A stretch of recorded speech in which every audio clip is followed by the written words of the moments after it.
Hello, today I just wanted to share with you guys a couple of articles I came across when I was researching information about HTML tables. And the first article is even and odd rules. It's a pretty old one from W3C website. And it basically explains how to make alternate rows different color, so which can be visually better if the table has a lot of data. So it's easier to read numbers or information from those rows. Okay, and then we can do the same with the columns. And the second article I came across, it's on CSS tricks. It's called A Complete Guide to the Table Element. And it's a very big article and covers a lot about HTML tables and different elements of the table. Okay, so I will post links to both under my video. But now let's take a look and try recreate this one. First we do rows, and then we do the same with columns. Okay, I already have my HTML table. I'm just going to go to my VS Code. Okay, let's take a look at the HTML. So we have our table element, which wraps around our TRs. So the first TR contains our TH, which is table header. And each TH, it has, like we have 1, 2, 3, 4, 5. We have 5 headers. And we have 1, 2, 3, 4, I think it's 7 rows. We have 7 rows. Okay, let's check. Okay, so we have 1, 2, 3, 4, 5. Yes, so it's 5 headers and rows. 1, 2, 3, 4, 5, 6, 7, 7 rows. Okay, so the first step is I already have my CSS here. I'm just going to copy and paste to save time. And the first rule, we target the table element itself. So I gave it some margin to center it on the page. So top bottom margin 15%, and then left right outer margin which centers on the page. Then remove padding and then give it some border. Let's take a look how it looks in the browser. Okay, so this is how it looks. Okay, next rule is we're targeting TD and TH. TD is table data, which is table cell, and our TH. Okay, TD, those are cells. Okay, and TH, we're targeting those ones. Okay, let's see now. Okay, so now it looks better. So we give it some padding and we give it some border. Okay.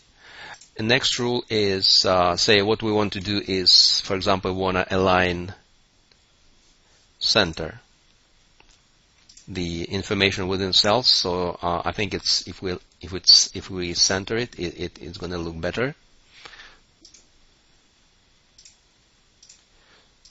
So we target our TD element. Okay, let's check now. Okay, so now I think it looking better.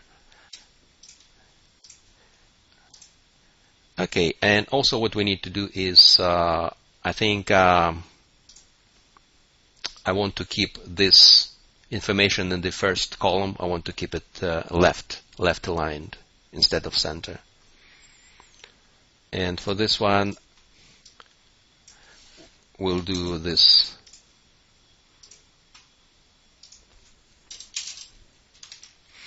Okay, so we target TR first child, and then we give it text align left. Okay, so now TR first child, text align left. It looks better like this. Okay, and then a couple of rules from that to highlight even and odd rows.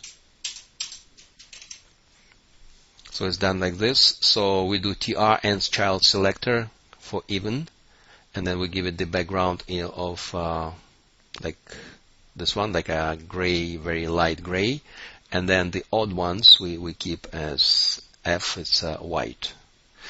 Okay, let's take a look. Okay, looking better, right? And this is basically all. Very easy technique, but can be very useful when styling big tables with a lot of data. Okay, and next one,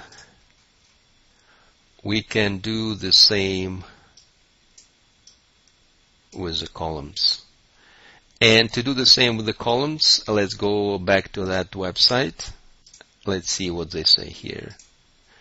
Okay, to do that with the columns, looks like they just added the empty col elements, which right after the table tag.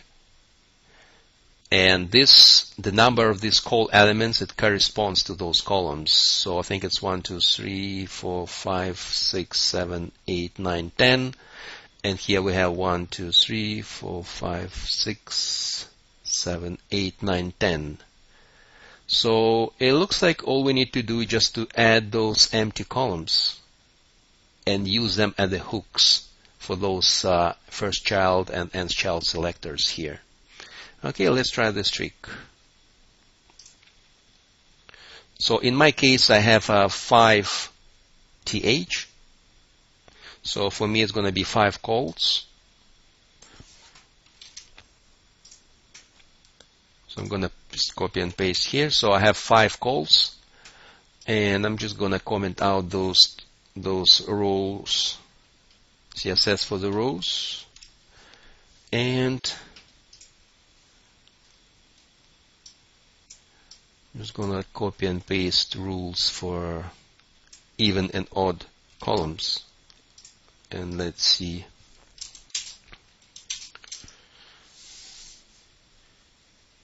Okay, so we have col nth child even, and then col nth child odd.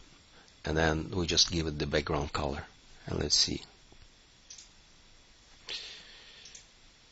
Okay, also looking good. So I think it can be useful, again, with large tables.